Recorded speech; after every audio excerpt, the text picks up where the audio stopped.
someone who's basically a child to be paying attention to me like that, that just alarmed me. It majorly alarmed me. And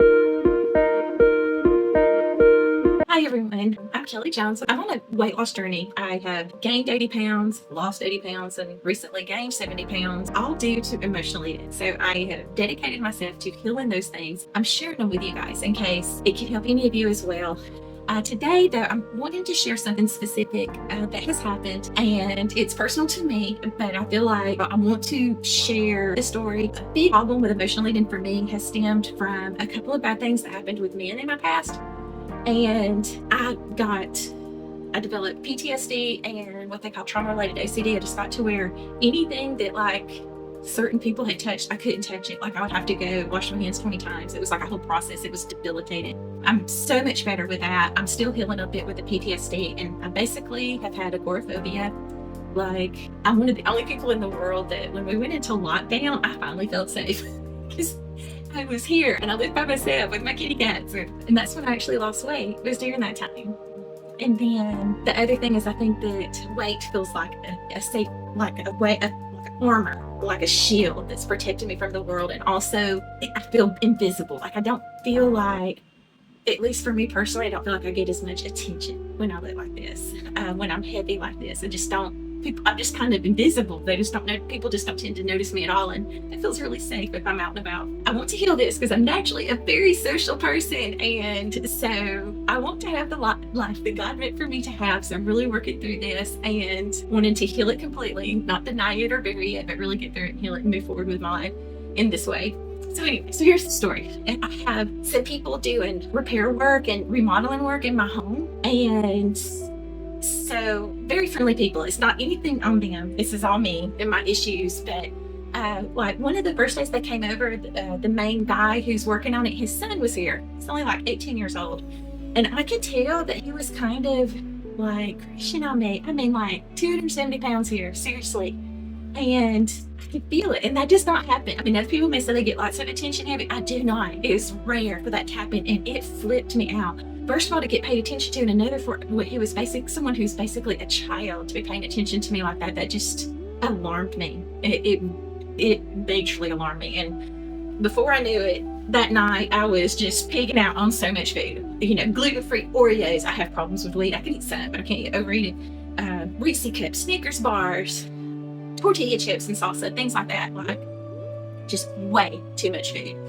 And then, I talked to my therapist about it, and I sort of just kind of got through it. And then, like, the next time they came over, his son hadn't been back, which is really good. I mean, he was so sweet. He's just a sweet little kid that is kind of like getting a crush on a teacher or something. It was like not a big deal. It was perfectly innocent. It was totally me it's just my issues.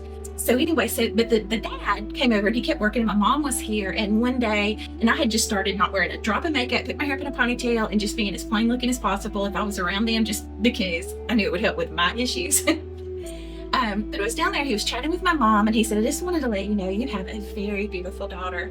And he was saying it kind, it was not weird or anything. And I think he was trying to just get on my mom's good side, but it flipped me up.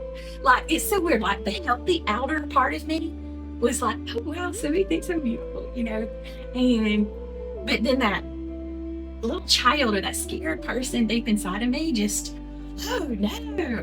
And so every time he's been over since then, I have ended up ordering a bunch of food and pigging out and hiding up here. I haven't even seen, like, he's totally been respectful of not even needing to see me. But anyway, so the days that he's been working here, I'll call and order groceries and junk food, like I was saying, and then pig out. And that's had, so a total of 3 times I have binged since this has started. And so I just want to share that. Like, that is an example. And I kind of feel like saying it out loud will help me see that I really don't have to be this way. I don't have to, it's not that I have to trust me, and I don't have to trust him, but I can still know that I'm safe. Like as far as how we're involved, he hasn't even knocked on my door or tried to. He's been very respectful and gave a really kind, sweet compliment.